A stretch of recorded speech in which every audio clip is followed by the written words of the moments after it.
I need you to knock some sense into me. I'm sure you can. Yeah, I don't know. I enjoy listening to you. I don't always agree with everything. All right, enough of this persiflage. So, you want my question? I'm certainly not going to get myself in trouble by telling you what to do. That makes great sense. Gosh, that's good. Did I overwhelm you with words and wisdom? I've got 7 kids. I feel like I could call you every day. Wait, you're telling me I'm wrong? Disconnect. Yes, I am, Dr. Ray. You just need to tune in to Dr. Ray, honey. He's got all the answers. Am I right or am I right? Probably. Now, from the studios of Living Bread Radio Network in Canton, Ohio, the hometown of Mother Angelica, here's Dr. Ray. Very nice to have you with me. The Doctor is in. This is the variant of the Doctor is in. E-Person Monday, as always. And I had somebody send me an email that said, quit saying E-Person. You've said it enough. Well, have you noticed, if you listen to any radio programs, they don't assume that everybody listens all the time. In fact, most of the time people catch bits and pieces of a program. And furthermore, there are signatures to the program. Rush Limbaugh. If I heard him say once, I heard him say 1,000 times, with half my brain tied behind my back. Why? That's because it's signature.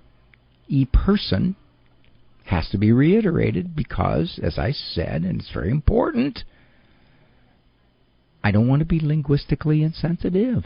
Male, think about it. Male, what's it conjure up? Patriarchy. Toxic masculinity, huh? E-mail, even though it's spelled M-A-I-L, it still is a homonym. Same sound, different spelling. Nonetheless, still could be taken as linguistically throwback. So I use E-Person. And we will get to those persons who send those E-Persons shortly. As I get older and I look back, something I've concluded. When you're a certain age, especially when you're younger, I'm going to say between 20 and 45, there's a part of you that thinks you're always going to be that age. There's a part of you that thinks when you're 28 years old, this is not only your life, but this will be your life indefinitely. Youth. It's kind of the way you look at it. It is. It's just that way. There's something in us.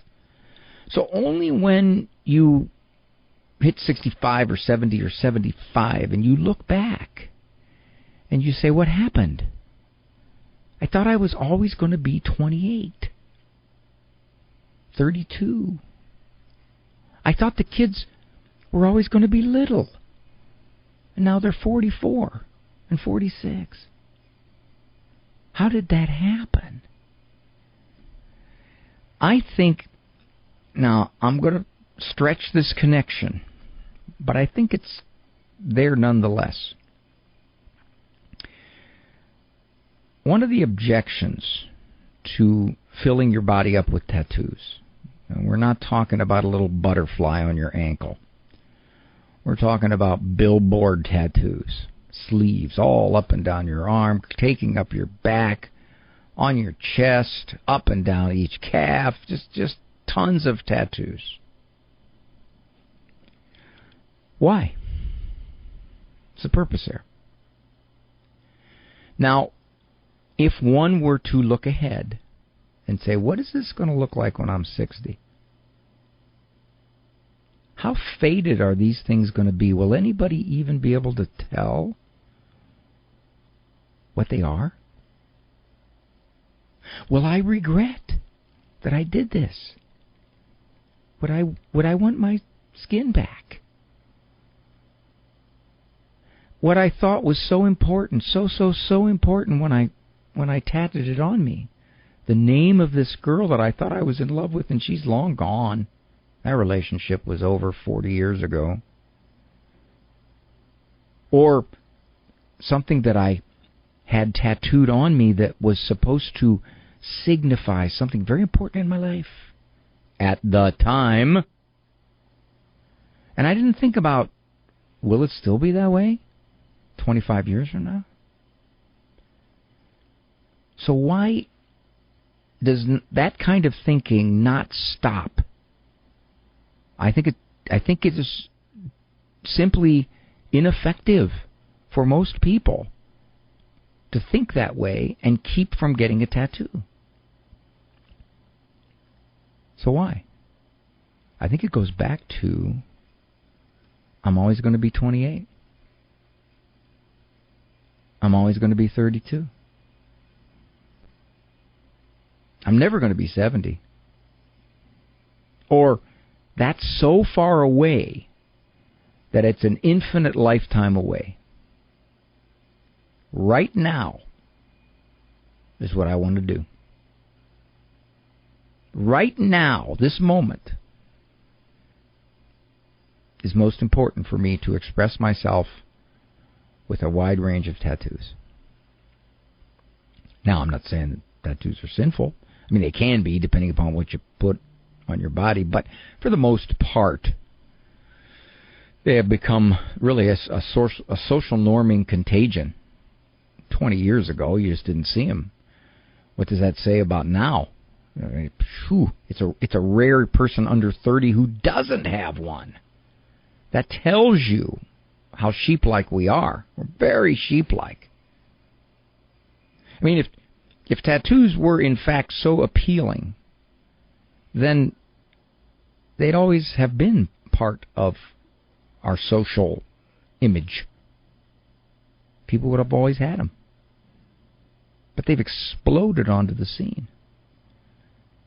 Robin Williams, in a comedy bit that he did, he said, you know that broken chain you're going to put on your bicep? It's going to become a picket fence. It's true. But yet no one says, if I do this, what will it look like 20 years from now? How much will it bleed? How much will it fade? How much will what I think has so much meaning for me right now will have no meaning 20 years from now? I know somebody who's 26, in her late teens, early 20s. She got a boatload of tattoos. Just a boatload. At age 26, she is saying, I so totally regret all that. What was I thinking? And my response to her would be, you weren't thinking.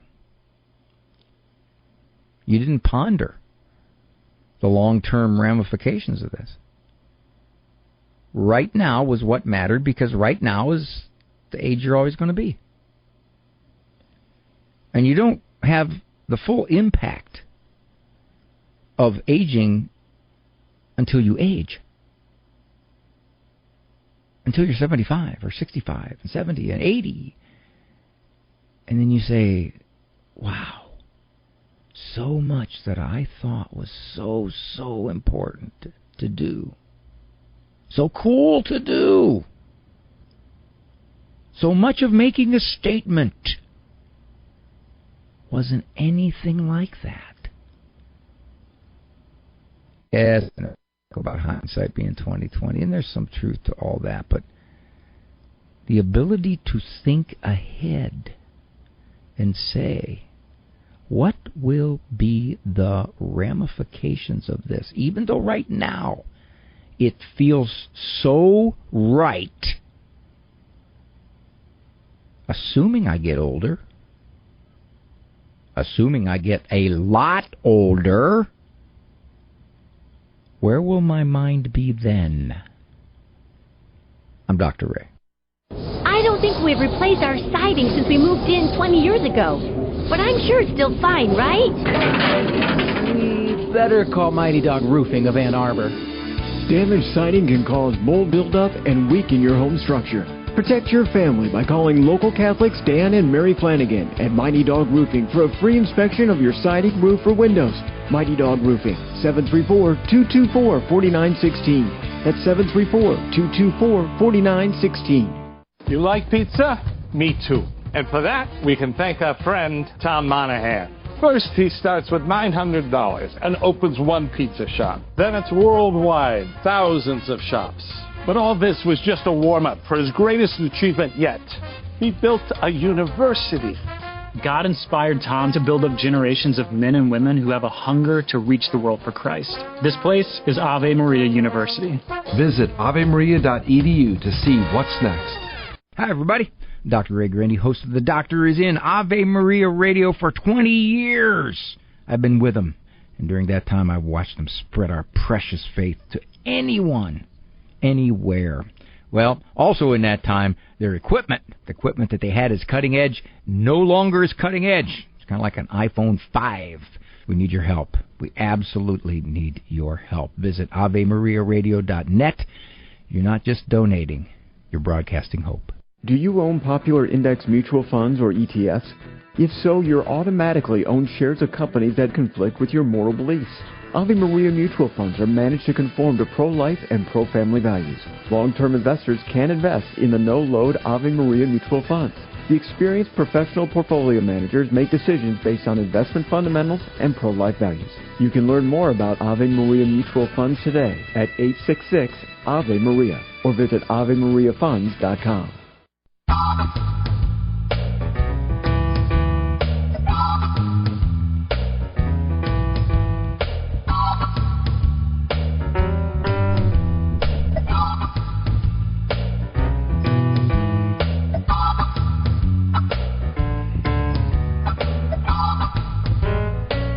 Thank you for joining me, Dr. Ray Grandy program. The Doctor Is In. Co-production, EWTN, Global Catholic Radio Network, and Ave Maria Radio Communications.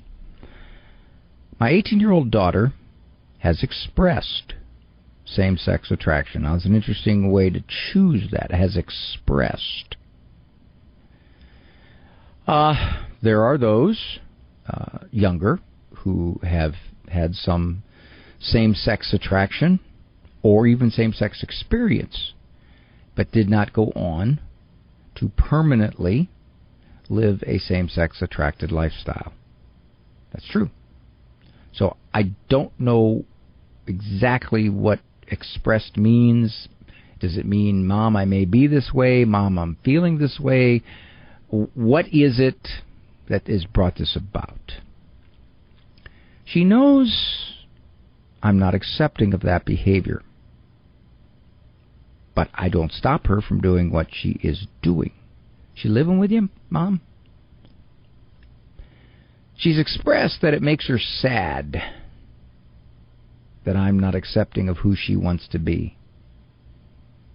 Well, that's interesting that she puts it that way, and I think that's a very common way that somebody with same-sex attraction puts it to people who don't morally accept a same-sex lifestyle.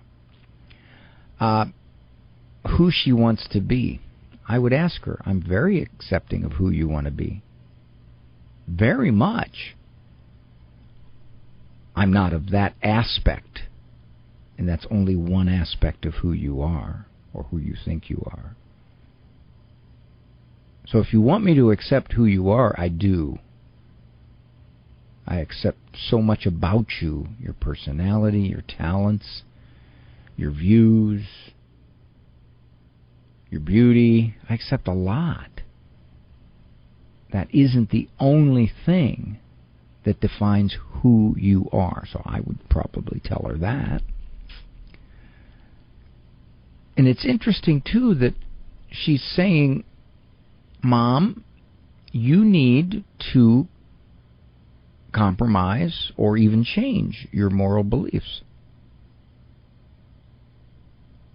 I've always been perplexed by so many who come out or who claim being trans, and they want, in many cases demand, that if you don't applaud, if you don't celebrate, that I've decided this is the way I wish to be, at least in that realm, that you need to change. Well, wait a minute. Are you not allowed to have the moral perspective you do? That you still can love the person very much? How is it that they have equated you don't love if you don't accept everything I do? If someone came to you and said, I just love being high on cocaine. It is the best part of my life. I feel so good when I'm high on cocaine. And I want you to accept that. And you say, no, I wouldn't. I'm not. Okay, I'm not going to accept that. But you have to, in most people's eyes, depending upon what they decide their sexual orientation is going to be, you have to accept it. You don't, there's something wrong with you. Are you not allowed to have a moral stance? Now, they can look at you and say, I think you're wrong. I don't think God would want you to think this way. They can say that. That's their opinion. They're allowed to say that. But they can't demand that you say, okay. Since this is part of my moral beliefs, I will jettison it. Because you want me to. I tell her I will always love her, but I cannot be part of that lifestyle. Fair enough. That's fair enough. I am afraid eventually she will just move on to live that lifestyle. She may. But it isn't going to be because you didn't accept it or applaud it or celebrate it. That's not going to be. She's going to go into that lifestyle because that's what she wants to do. Here's the final line. I am at a loss of what to do. No, Mom, you're not at all at a loss of what to do. You are at a loss of what to do so that your daughter will accept your beliefs. That's what you're at a loss of. If you say I'm a loss as to what to do, are you asking I am a loss as whether I should decide to jettison my moral belief on this, as it is in line with what I believe through the church? Or are you saying, no, I'm not going to do that? That you don't know which way to go? I don't think that's what you're saying. I think what you're saying is, I'm at a loss to get my daughter not to write me off. That's what you're saying. I think you weren't at a loss at all. You said, I will love you. I will always love you. But don't ask me to celebrate something that I cannot accept.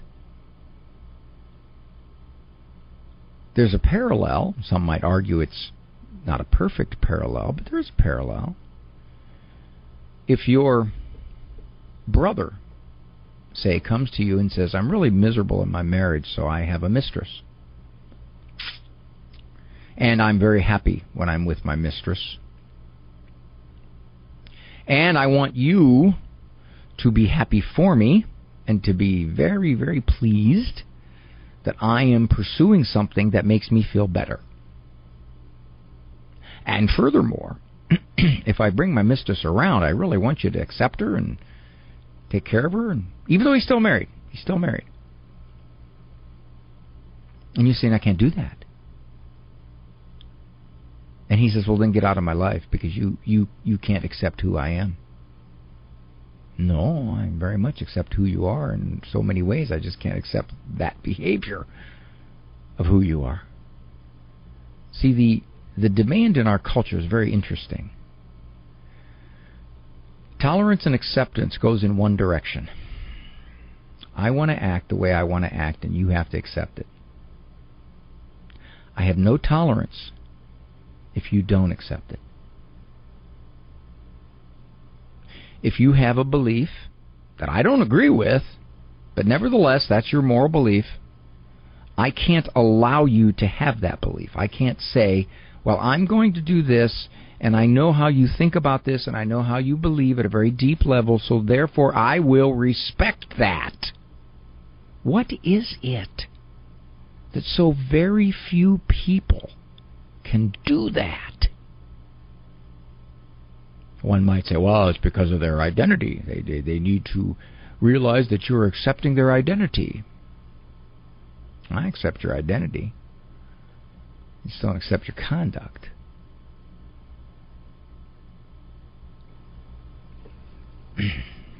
Okay, let's see what else we got on the books here.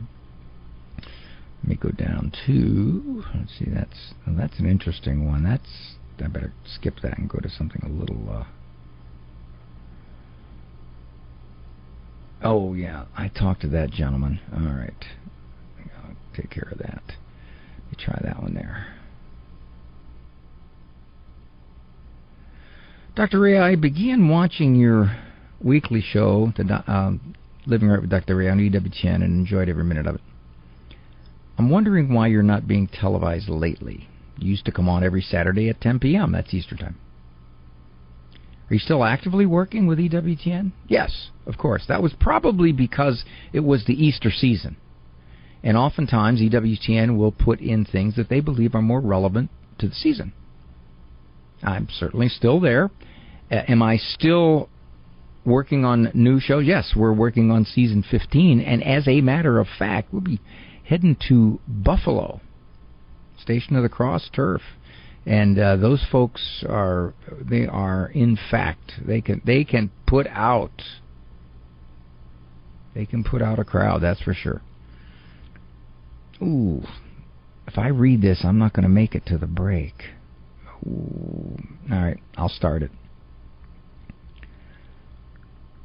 How do I ask my adult children's forgiveness for choosing to leave their father for reasons they don't know or can't understand? We're not divorced, just separated. Yet they are so upset with me and so angry. My heart hurts for them holding on to all this hatred. My husband agreed to the separation, even helped me move. Still, they don't want anything to do with me because I ruined the family. How can they be so full of hate and anger when we did our best to teach them the importance of family, not to judge and to practice forgiveness? I don't understand how, at their adult ages, they can be so cruel and unforgiving. What do I do? Well, apparently, you have decided you didn't want to share with them what you believe are very severe reasons for separating. Now, I don't know if they were attuned to any of those reasons or not. You have a decision to make. How much do you want to share? And if you did share, would it make any difference? Would they look at it like those aren't reasons, those aren't sufficient enough? We know Dad, and he's nowhere near that bad. Now you're befuddled. You're saying, how can they be so angry? How can they be so full of resentment and bile toward me? I don't know. I don't know how old they are, and I don't know exactly how they're viewing that you ruined the family. Obviously, the split makes it much more difficult now for them.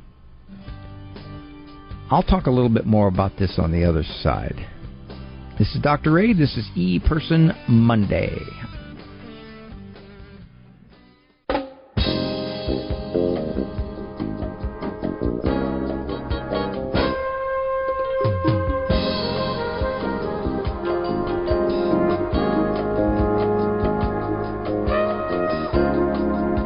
Are you getting as many spam calls on your phone as I get on mine?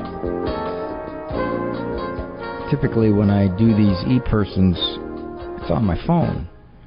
And then it gets knocked off because a spam call comes in. I don't want to say I'm not popular, but I'm getting more spam calls than I'm getting regular calls. This situation, I want to just revisit it for a second. Separation, wife left husband, husband agreed, even helped move her out. The adult kids are very, very angry at her. They believe she's ruined their family. She can't understand their resentments. She called them full of hate and anger, when we did our best to teach them the importance of family. Well, see, that would be what their comeback would be. Oh, you always taught us the importance of family, and then you broke up our family. Now, again, you have a decision to make. You got a judgment call, which is, what do you tell them? How much do you share? And I think it's very heroic of you not to want to in any way put down their dad. Maybe you could be vague.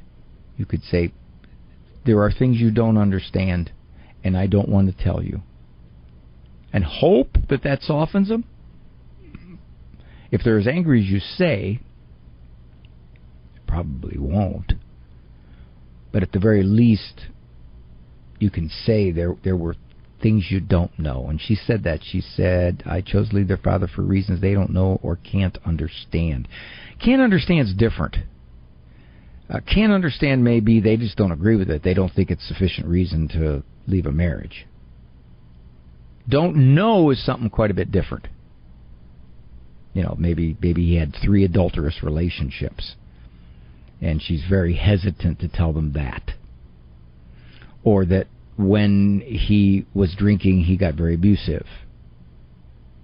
Or he had a pornography problem or a gambling problem. And she doesn't want to lower their image of their dad. I got that. Okay. So she has to decide, what do I tell him? And the big unknown is, will it make any difference anyway? That's it. At this point, she says, what do I do? Well, I don't know if there's anything you can do other than deciding what to share. Because if you're saying, what do I do to make them understand? Well, that comes down to 1, how much you want to say, and 2, is it in your power to make them understand, no matter what you say? And their view is, how dare you break up our family? And here's the question I would have. Okay, so you're separated. What does that mean? Is reconciliation a possibility? Is this heading for civil divorce? What's the unknowns? Okay. Got it. Let me see where we're at there. Let's see. Hi, Dr. Gurendi. I hope you're doing well. I had reached out to you last year regarding losing my daughter at the end of my pregnancy. My husband and I had unexpectedly lost our daughter, Anna Maria, when I was 40 weeks pregnant. Ooh, wow. Whoa. It has been a very difficult time, but I'm thankful to say I'm now expecting again and will deliver in early July. I was hoping I could ask you to continue to pray for us and the good health of this new baby, that she will live. Yeah, apparently what happened for our mom here is that the baby died at birth. Thank you very much. Okay, well, I know that there are those of you listening who, in fact, will pray for this young mother. Okay, let me see where we're at here. That was that and that. That and that. Let's go to that one. I'm reading your book, Jesus, the Master Psychologist. On page 44, now I don't have the book in front of me, so I don't know the context. It says to stay silent when you're in an argument. I'm not sure I make a blanket statement like that. I think I might say oftentimes you got to decide whether any more words in this argument is doing anything or just being quiet and hearing what the other person is arguing about. Because when you're silent, it doesn't fuel the argument, especially when it's going in a dead end. But what if you don't know why the person is mad? Because they're staying silent. That's different. If somebody's telling you, I'm upset, but I'm not going to tell you, well, that's not staying silent in that argument. So when you ask them why they're so upset, it blows up in your face. Okay? So when you ask them, I'm going to assume they not only tell you, but they tell you nastily, which it sounds like them. Let's see where it goes here. You find out that they're mad because your daughter, oh boy, oh boy, oh boy, oh boy, has the same engagement ring as she does. Oh, man. So, a materialistic ring makes it so we haven't talked in 2 years. We? Are you saying you haven't talked to them? Or you've left them alone? Or you've tried to talk to them and were rebuffed or ignored? And you weren't invited to the wedding. Is it better to stay silent for 2 years and never know why the other person's not talking to you? Well, it sounds like you do know why they're not talking to you. But, and I'm going to jump on this in about 2 minutes and 40 seconds after the break, because I've got a hard break coming up and there's nothing I can do about it. But one, if that was the reason that you had the same, your daughter had the same engagement ring as she did, is this a niece? Is this a cousin? Is this a younger sister? I don't know the relationship here, but to not talk for 2 years, is this a friend? But to not talk for 2 years? Did she not talk to you, or you not talk to her, and neither one of you talk to the other? That makes a difference. So we'll find out on the other side what we can anyway. I'm Dr. Ray. Research has shown that the best communication, get your bottom to bed, is not only obvious but more subtle, eat your broccoli, and subliminal, wash your hands after the bathroom. Therefore, in my ongoing endeavor to better help others toward more enlightened interactions, what were you born in a barn? Shut the door. I will, from this point forward, utilize all levels of conscious and unconscious verbalizations.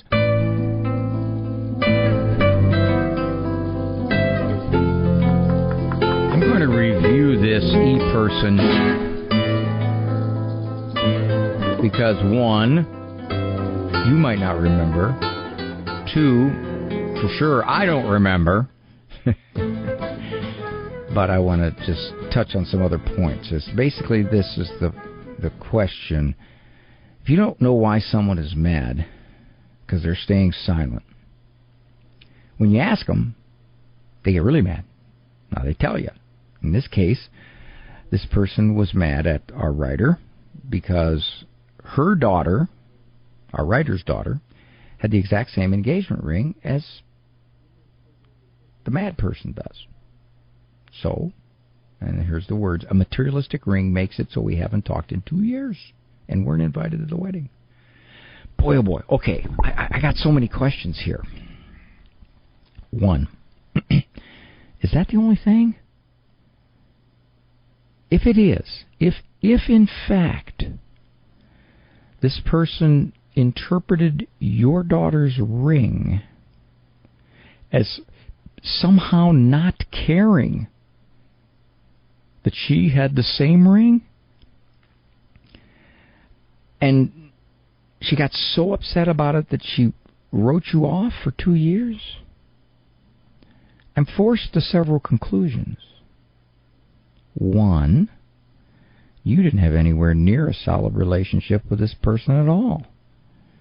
And my guess would be there was a whole bunch of other stuff brewing in her head that were your offenses. Now, that's my most likely speculation. If, in fact, she got that angry because the rings were the same, what does that say about her? And what does that say about you being able to keep a relationship with her if that was enough to break it? Third, you haven't talked in 2 years. Is that because when she erupted on you, you decided, okay, until she apologized to me, I'm not talking to her? And apparently she isn't talking to you, so for 2 years you haven't talked to each other. Or you tried. You made gestures. And they were rebuffed or ignored. Well, you can't do anything more after that. You've tried. You don't have anything to apologize for. Your daughter just got a ring. Okay. Same ring as she got. There ain't a person in this whole world that's going to notice except her. What's your daughter think about this? Was your daughter written off too? If you haven't reached out to her, I suppose you could try. But I would wonder if, in fact, as long as your daughter has that ring, that makes you off limits. Maybe it makes your daughter off limits too. So given that, you said, and you never know why the other person is not talking to you? Well, in a way, I guess I could say you do know why, but maybe you don't know all the why. If the only thing she told you was your daughter got the same ring as I did, and I just think that's so disrespectful, and I take offense, and that's all she said, I don't buy it. I'm sure there's other stuff brewing or has brewed. On the other hand, you said, hold on a second, I'll get this clear. You don't know why? Well, it's like anything else. When somebody gets really mad at you to the point where they don't talk to you for long periods of time, you can almost always assume there's more to it. Especially if it's something very minor or at least would appear minor to most people. I got to believe if you polled 100 people, 99 of them would say that's no reason to sever a relationship if that's the only thing. And that 100 person would be her. So you do know why up to a point. Okie dokie. I'm going to take a few minutes early break, so I have some room on the other side to take another question or two. This is Dr. Ray. The program is The Doctor Is In. This is the variant, the Monday variant of The Doctor Is In, which is E-Person Monday. Absolutely delighted that you've kept me company for this amount of time. Appreciate it. Thank you so much. This is Life News Radio. I'm Jim Anderson. 4 boys and 4 girls each, with literally 3 parents, have been born in the UK. Researchers are seeking to evade genetic problems coming from inheritable mitochondrial disorders.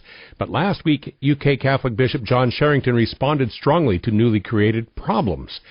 From dozens of test tube conceptions by 3 parents, most of whom are discarded, for each offspring, 3 are chosen. 2 to donate genetic material and die, and 1 to live.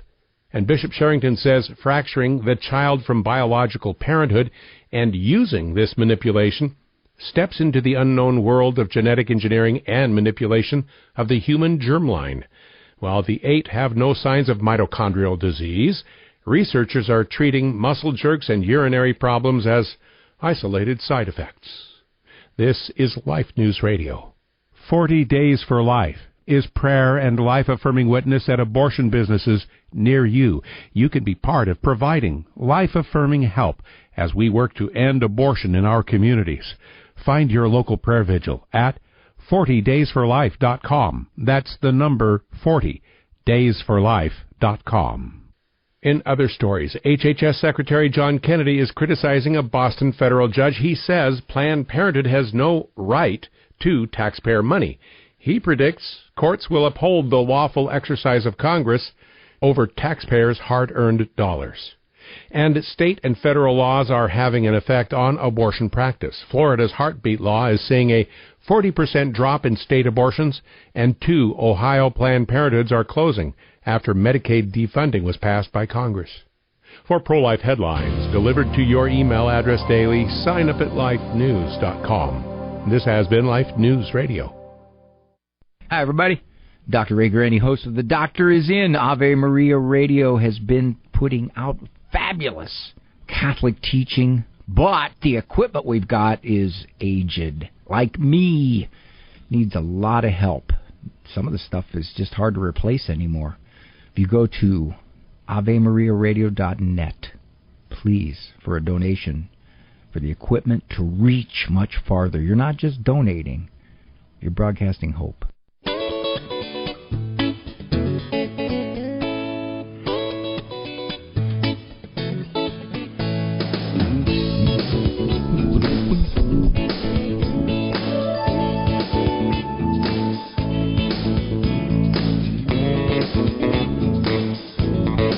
Thank you for joining me.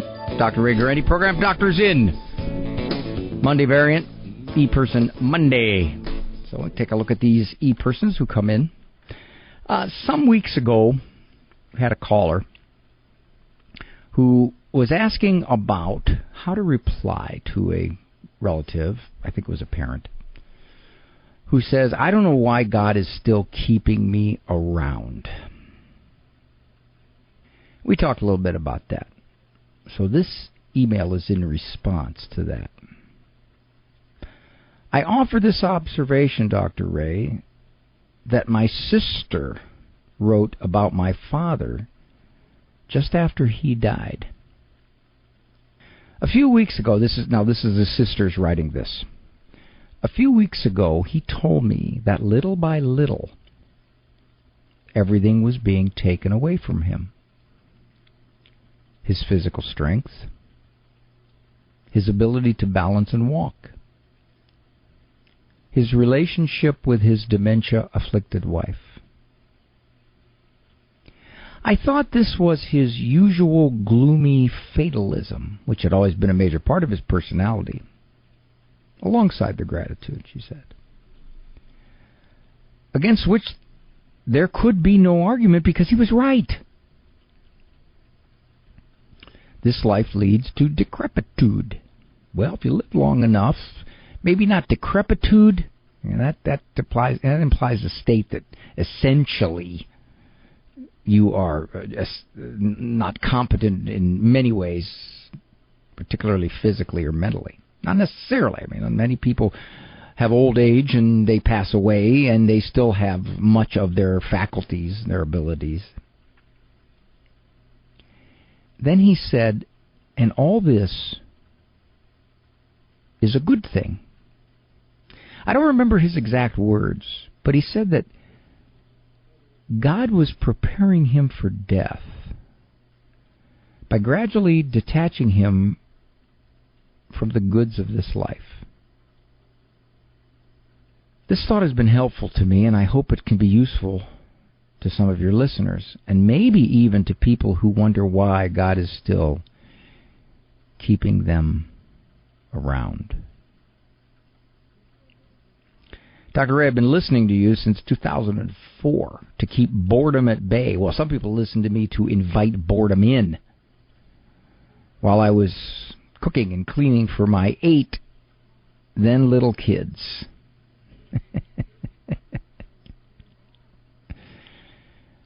I had a friend. He was a United Methodist pastor. He was one of the first people that I heard share this observation. And he said that he believes, in many respects, aging is a gift of God. Now, obviously, it's a gift of God because he allows us to be here longer. But it's a gift in the sense that, and this relates back to my opening monologue, where I talked about one of the reasons people get tattoos is that they always think they're going to be that age. They don't think 30 years down the road, what these tattoos are going to look like, and whether they'll even want them anymore, or whether the meaning that they thought they had back when is long gone.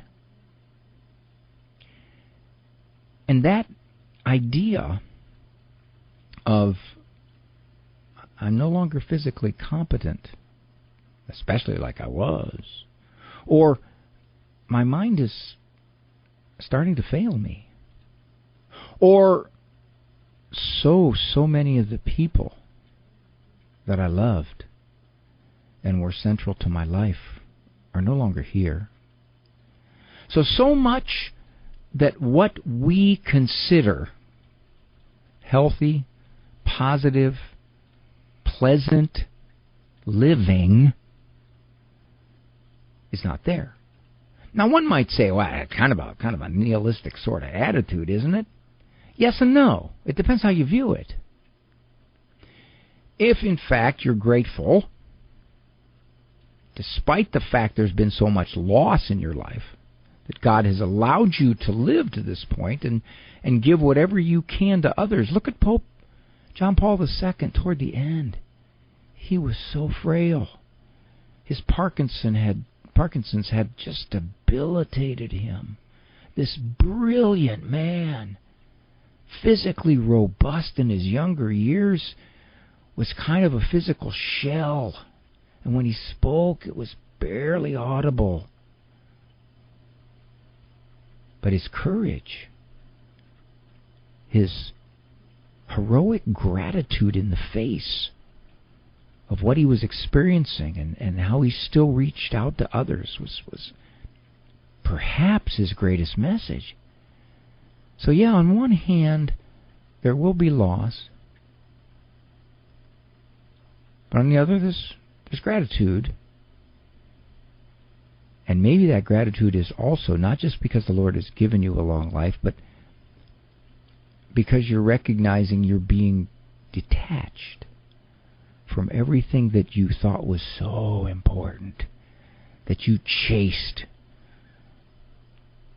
not chased like C-H-A-S-T-E, but chased, C-H-A-S-E-D, chased in your younger life, whether it was a career, sports, money, all the stuff that you chased. You realize, where is it? Meaningless. It's gone. And God lets you see that. You weren't going to see it when you were 42. You were right in the middle of it. And your perspective on life was that you had all these things. Most of the people you love were still alive. You could hear. You didn't hurt. Body parts didn't hurt. Your mind was agile. All those things. And you didn't think as much about heaven because, well, you had a lot of stuff going on here. And that's so easy to do. And it could explain a lot of reasons why young people don't pay a whole lot of attention to God, because, man, they got it all right now. But that aging is a gift. Not just for more years of presence to do God's will here, but because He said, okay, the stuff that you thought was worthwhile taking up all your time and effort, you don't have anymore. You're going to pay attention to me now? You're going to start looking my way? I see that.